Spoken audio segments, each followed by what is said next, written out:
5, 4, 3, 2, 1. It's time to count down the top 5. Brought to you by SaveWithConrad.com. All right, John, now it's time for one of our favorite parts of the show. We're going to talk about your top 5. And today our top 5 are the top 5 biggest fumbles in WCW. That's interesting to think about. You know, what were the biggest WCW fumbles? And I think a lot of this was born out of the anniversary that we just recently passed, which was the 30-year anniversary of Steve Austin being released from his WCW contract. Right. We know when that happened, he jumped to the WWF, and well, his life and wrestling fans' lives changed a little bit. So I wanted to start with your top 5. Who were the biggest talents that slipped through WCW's fingers? Who were the top 5 biggest WCW fumbles? Number 5. All right, John, let's hear it. Coming in at number 5, you've got X-Pac on the list. Why is he number 5? What an incredible star. I mean, what an absolute star. He was part of the NWO. He gets there, and then he's part of DX. I mean, this, you know, I'm not sure that X-Pac, who gets a ton of credit, gets enough credit. He deserves a ton more. So when Shawn Michaels gets hurt and Shawn Michaels has to take a hiatus from the wrestling business, we don't know if he's ever coming back. We don't know what's going to happen with DX, this incredible faction that everybody loves, that's starting to draw ratings. All of a sudden, X-Pac shows up, and when he does, the thing takes off. I mean, just like it did with the NWO. I mean, X-Pac is an unbelievably talented guy, but the fact that WCW let him go and let him come to us in the middle of a war, knowing he was friends with Hunter, that's a huge mistake. Eric did a lot of great things. This was a big mistake. I do want to ask, you know, if you talk to Eric about this situation, he says that, well, I guess we should start with what other people say. Other people would say, oh, they're trying to fire Sean Waltman to send a message to Scott Hall and Kevin Nash. The narrative is out there that those guys had gotten out of hand and they needed to be reined in, or whatever the verb is. And then we hear from Eric that wasn't exactly the case, but he had some disciplinary issues. Maybe he had some demons, or whatever you want to call it. And he felt like he had to draw a line somewhere, not necessarily to say make an example of, but he stopped just short of saying that. Do you still, with that context, do you still think it's a fumble, or was there a way to remedy it? And Eric just threw his hands up, at least in your opinion. And neither you nor I were there. Absolutely. And I don't know if there's a way to remedy it or not. You know, Eric's a very smart guy, and Eric built that entire company from, good grief, they're losing tens of millions of dollars and they're making hundreds of millions of dollars. He did an incredible job. We're picking about the few things that he did that I thought were a mistake. What I thought was a mistake was figuring out how to deal with it in a way where you don't lose him, because he was worth it to pay him not to go to WWE, because it was a huge deal when he went down there. I mean, you got to look at what happened with Shawn Michaels going out and DX. Now you don't know where they're going to be. They're a little bit rudderless. Triple H steps in. I don't think anybody knew how good he was going to be when he stepped in, but all of a sudden you bring in X-Pac. People don't realize how important that was before that to get into D-Generation X. And so I think what Eric should have done, and hindsight's always 20/20. You know, we're picking apart something. You know, a guy that had the biggest corporate turnaround in history. It's certainly in the wrestling business. I thought he should have just kept him, figured out a way to deal with whatever he's dealing with. Don't lose him. Don't let him go to the competition. You know, he's obviously had one hell of a career, but I often wonder what kind of a career would he have had he not gone to WCW. Because as you'll recall, he was the 1-2-3 kid, which worked as a while as a baby face, and then as more of a crybaby, maybe we'd call it a chicken shit heel. But there was a different version of him that we saw in the NWO, and that's the version that he came back to the WWE as. Do you think there would have been an opportunity for the evolution of the 1-2-3 kid to become X-Pac, or was WCW a necessary step, at least for him? I think a necessary step. Obviously, he had the talent to do it. Look, Ron and I worked with Kane and X-Pac many times. That was one of the most fun groups we ever worked with. They were absolutely incredible. He was an incredible, still is, but I'm out of it now, so I'll talk past tense, an incredible wrestler. Absolutely fantastic. But it's one of those big what ifs. You know, what if Milwaukee doesn't happen with Stone Cold? You know, what if Triple H doesn't get punished because of the curtain call? There's always what ifs. But he made the most of it when he had a chance. Well, I love hearing your rationale and reasoning. Now we know who is your number 5 biggest WCW fumble, but who comes in next at number 4 is Mick Foley. Now, instead of being fired a bunch of different times, as it's happened with other talents through the years, Mick Foley did have 2 very distinct runs with WCW. His initial departure in 1990 and then his final exit in 1994. Either way, he was frustrated with his character's booking, and he just felt like, when he lost that ear in the match with Vader overseas and they didn't do anything with it on TV, I think he knew at that point it removed all doubt. Hey, they don't have any plans for me. Little did we know he would go on to become one of the more iconic characters in WWE history. And that's something I don't even think Vince McMahon himself saw. Why do you categorize this as being the 4th biggest WCW fumble, John? I think because of what he became in WWE. And I can certainly understand Eric's viewpoint in this.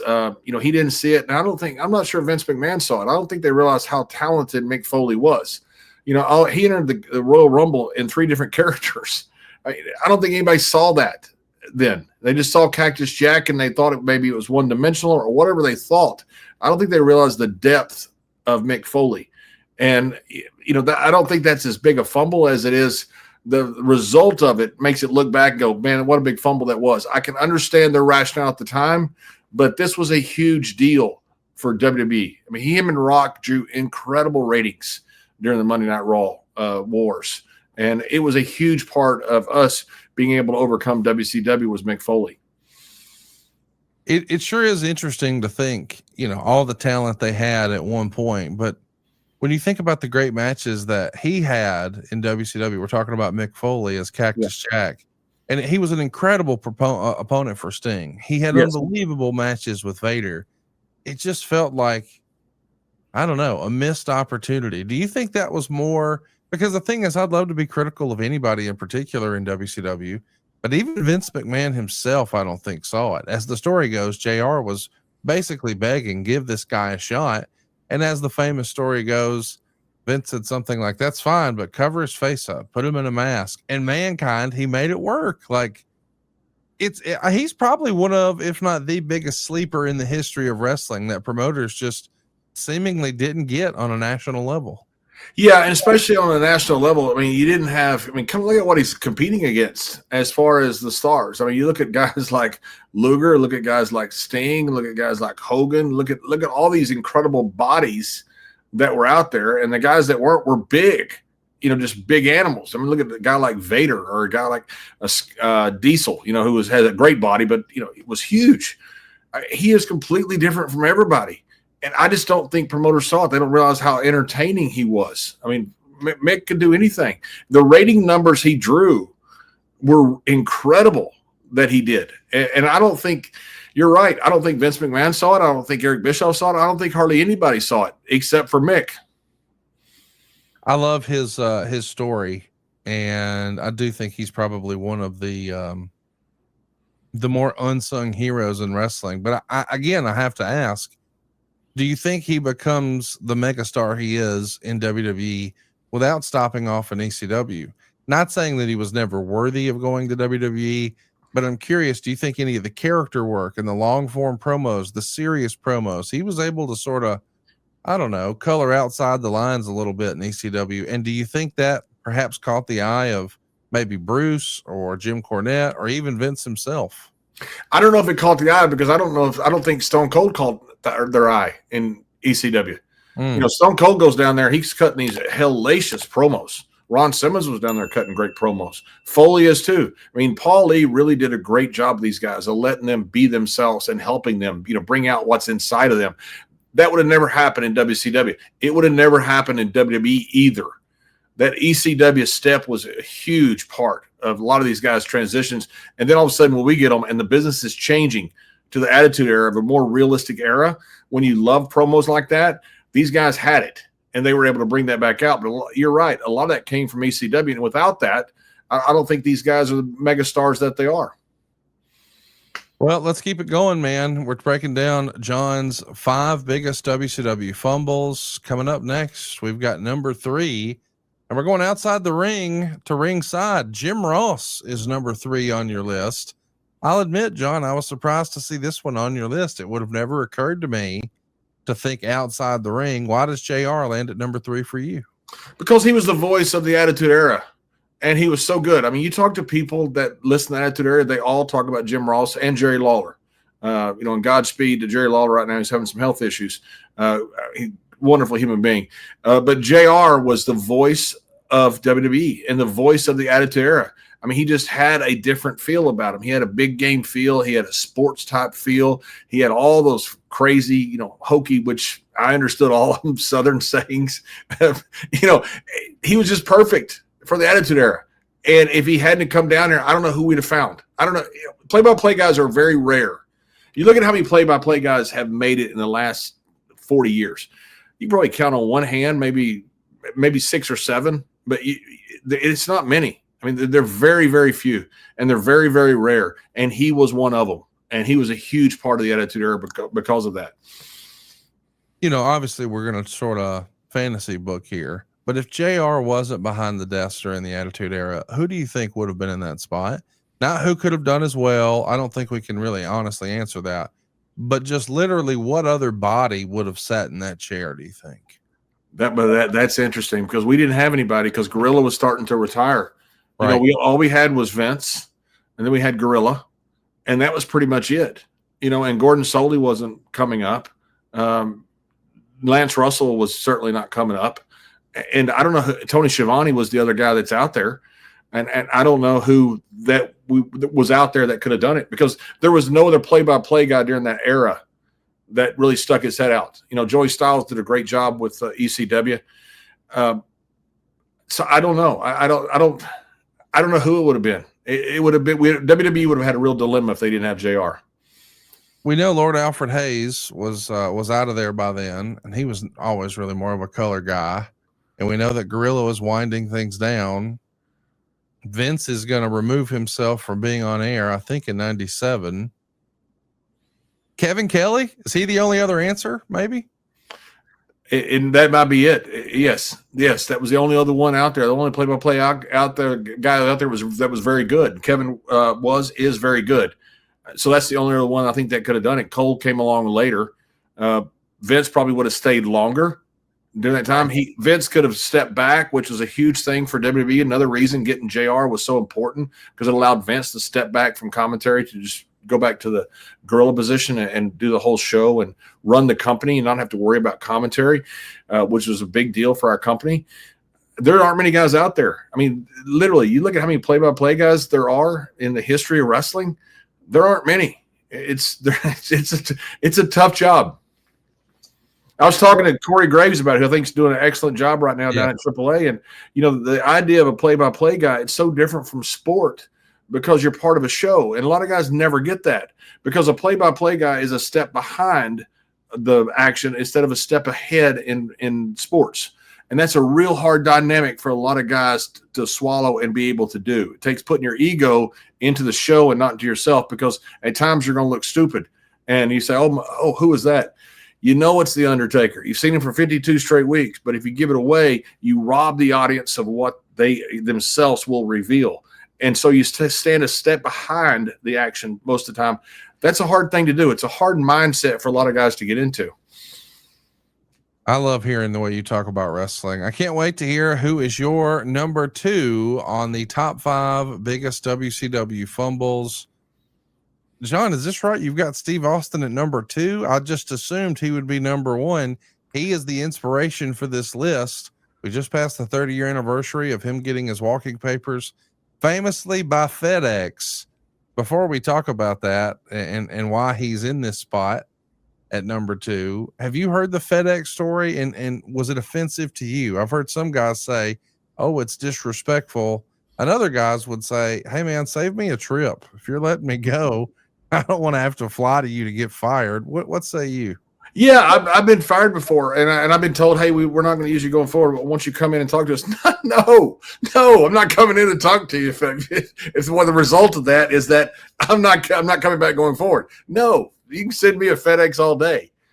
It sucks getting fired. I mean, it really sucks. Anybody who's been fired knows that. I don't care what you do. I don't care how you temper it. I don't care how you dress it up. I don't care how you get your stuff sent back. It sucks. So I'd rather just get it by a FedEx box and you know what? I'm at home. I don't have to go anywhere today. I've been fired. Let me figure out what I'm going to do. It is interesting to think how it all could have been different. I mean, not just the WWF and WCW and Steve Austin's career, but just wrestling as a whole. I don't know what their standards and practices, the way they were in Turner, if they would have ever allowed him to swear and drink beer and flip the middle finger. I mean, I know we saw some of that stuff in WCW, and that's not to say that that's what got him over, but those were such iconic parts of the Stone Cold Steve Austin repertoire. We're seeing a lot of screen grabs of his time in WCW, and even back then, guys like Dave Meltzer were saying, in a few years, Steve Austin will be regarded as the best wrestler in the world. I mean, people saw the upside in him, and then maybe there were some attitude issues or personality issues, or maybe there was just emotions running high on the heels of an injury. But it comes to an impasse, and little did we know the plain black trunks and the plain black boots they hit. But would they have worked in WCW, do you think? No, I don't think so. I don't think any of it would have worked, and I don't think it ever would have happened. You know, Steve was, and when Meltzer says this, and I can't read Dave's mind, and, you know, if I could, I'd probably hate to because he just bashed me out of it. But I certainly can't, what he's saying is he's going to be one of the best wrestlers in the world. I don't think he was saying he's going to be one of the biggest draw in the history of wrestling. He certainly wasn't saying that, but he was, I don't know if he's talking about just one of the best wrestlers or talking about the biggest draw in wrestling. I don't know if anybody could see that with Steve. You knew he's going to be one of the best wrestlers. He was one of the best wrestlers. You know, he was actually a better wrestler probably when he's with the Hollywood Blondes than he was later because he was injured and he couldn't do as much. Now, he was a better worker then, but he could get so much more out of what he was doing. And, you know, he became the biggest draw in either him or Londo's history of the business. Any building you put his name on in the world, we sold out. He was that big. I mean, it was inexplicable how hot Stone Cold was. You had to see it to believe it. And you had to see the arenas a year before he got hot and then see him a year later when he's selling every single building out. It was just unreal. But if he doesn't get fired, he doesn't go to ECW. He doesn't start cutting these promos and learning what he really is. And then he doesn't come to WWE with this edge on him. If he'd have came to WWE directly and had been the ringmaster, he probably would have just had a great career, probably a Hall of Fame career with Ted DiBiase and been great. But because he went to ECW, because he was fired, because he had this edge on his chip on his shoulder, he became legendary. And I say legendary. I don't. You might find a bigger draw, maybe Londos or Hogan. I don't know, but it's greater. I don't know if they are or not. I know when he got hot, any building in the world you put his name on, we sold out. He was that good. And I don't think any of that happens without him having that progression to ECW and then to WWE. I love hearing your perspective on that, but I'm really curious if he is one of the greatest draws of all time. What can possibly be the number one biggest WCW fumble in history? John, you have down The Undertaker over Austin. I'm surprised. Talk me through this. Because I think you could recognize The Undertaker. This was a toss up to me, and I went back and forth with this. So it's not like number one is way ahead of number two. They're pretty much even to me, and I had to flip a coin and figure out which one was one and which one was two. I just think that missing when you say a big fumble, you fire Steve, you fired a great worker. All of a sudden he becomes this thing that you didn't realize that was going to happen. With Undertaker, you've got this 6'10" guy that can work, who's a hell of an athlete. You can't find something for him. That's why I say that's a bigger fumble to me than a Stone Cold.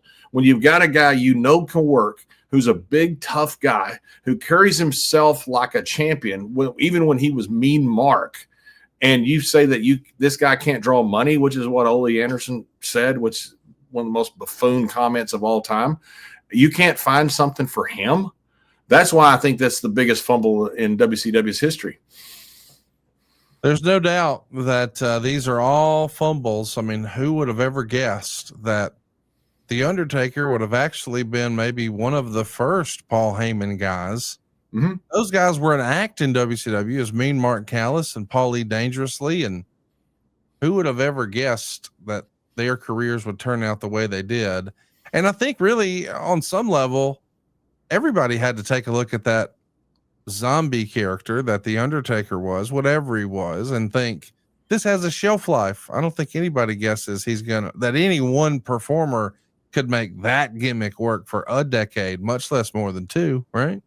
Yeah, absolutely. There's nobody that can make that work except for Mark Calloway. Absolutely no one. I mean, you put anybody in that character, it could be an interesting character. You're going to sell a few action figures. That's about it. You're not going to have this legendary run where you're this Mr. WrestleMania and you're 20-0. You're never going to have any of that from anybody else in the entire planet other than Mark Calloway. There's no way. He's just that good. He took something that was pretty hokey on paper and turned it into something that everybody loves. I mean, to this day, man, I love The Undertaker. Okay, do you really want me to explain the whole character to you? And then you realize how silly it is? Nobody cares. It's because of Mark Calloway. He's that good. And I don't think that WCW could see something like that. They certainly could see he was this huge guy who had tons of athletic ability. I mean, this is just dropping the ball by Ole Anderson, which shows you that Ole could do some stupid stuff. You know, we hear Bruce say it all the time, or we used to back when he did his own podcast. And he would say that so-and-so was playing wrestler. And I'm not trying to throw anybody under the bus, but this is a pretty over-the-top character. And I think you hit the nail on the head when you said the word hokey, because for some reason, the hokiest stuff in the world didn't come off hokey when he was doing it. But when WCW tried like an over-the-top character like this, say the Dungeon of Doom or Glacier, it always came off like, man, this is some silly B-movie Elvira stuff. But for some reason, The Undertaker's approach to it was different. Do you think that's because he was just committed, or was there something else? Was there a coolness underneath to the real life Mark Calloway that came through The Undertaker? Or why was he able to make it not feel hokey and seemingly no one else could do that? Yeah, there's also was Chronic tried to pull an APA skit one time, and I talked to Crush about it one time. I said, you know, they were like sitting in a like a sauna or something. They're like they're naked or something, and you know, there was no women around, and it just didn't look cool. You know, just looked like two old dudes sitting in a sauna somewhere. And I told Crush later, I said, if you're going to impersonate us, at least make it cool. He said, yeah, that didn't work like we planned. He was laughing about it, and we were too. You know, two good dudes. They did a lot of copycat stuff. So did we. That most of it didn't work. And most of it didn't work because stuff that worked because of the characters in them. I mean, you can put a guy in a Stone Cold gimmick, it ain't gonna work. No, there's no way. There'd never be another Stone Cold, just like there's never be another Hogan or Undertaker or Shawn Michaels or any of these guys. I think it was underneath coolness of Mark Calloway. I mean, he's just Cool Hand Luke, man. I mean, he's just always that way. He's the guy that, you know, I saw him at AAA when I was down there. He now is, you know, big man in charge. And he's got a coolness about him now to this day. And, you know, he's not even getting close to the ring except to produce stuff. And he's still got that coolness about him. Well, that'll do it, boys and girls. We've broken down John Bradshaw Layfield's top 5 biggest WCW fumbles. What do you think wasn't on John's list? What does your top 5 list look like? We want to hear your suggestions and your comments below. Hey, and one other thing, Conrad, for the fans to ask, does the Attitude Era go a different direction if not for some of these fumbles? Does WCW win the war? Okay. Without any of these fumbles? I mean, these guys are, you know, they're all Hall of Famers. You know, they all headlined WrestleMania or called WrestleMania or whatever. You know, these guys were the reasons that we won this war, a big part of it. A lot of these guys. So does it change without these guys, and which ones? You know, we should also ask, you know, when we're talking about, hey, does it change? It's really in two directions. Like, I don't know that Steve Austin would have helped WCW win the war, but he wouldn't have helped the WWE win the war. So by like Steve Austin, I don't know that he would have ever achieved the heights of Stone Cold Steve Austin in WCW, but as long as he didn't achieve those heights in the WWE, WCW still wins, right? That's right. And same with Mick Foley. Yes. You know, Mick Foley apparently had a shelf life down there that was not going to be that long because they let him go, and did not have something for him. As entertaining as he is, and as much as he still had left in him. So if he stays, he's not Mankind. He's not Dude Love. He's not doing all this stuff with The Rock. But if he stays there, he doesn't come to WWE, and that's a big deal. Well, we want to hear from you. Let us know in the comments below. What is your top 5 when it comes to WCW fumbles? Do you disagree with John? Would you switch anything? Let us know below, and stay tuned. We'll do it again next week with another top 5. SaveWithConrad.com. My name is Rajiv. I'm in Sacramento, California. I came to Save with Conrad because I've heard Conrad talk about how he helps people all the time save money and the best route to go for getting some mortgages and finances done. And having heard so many different testimonials in the past, it made the most sense to go this route. We were in the market for a new house and we wanted to know what we could afford. So we spoke with Steve and then Diane to get through the pre-approval process to see what we could afford. And then once we were able to understand that aspect of it, that was when we were able to shop around for a house to get a mortgage through Save with Conrad.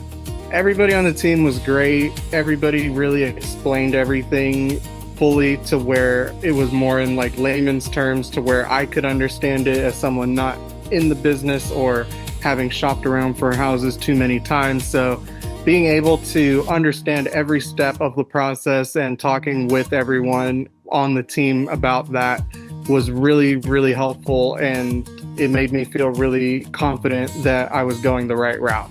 I would definitely recommend Save with Conrad to others. I know that sometimes people look at it and they go, oh, they're based in Alabama. What could they help me with? But I'm out here in California and they were able to square everything away and get things done really quickly, as opposed to sometimes even people out here don't move as quickly as the Save with Conrad team. So everything was really well done, really efficient, and I would definitely recommend Save with Conrad to others.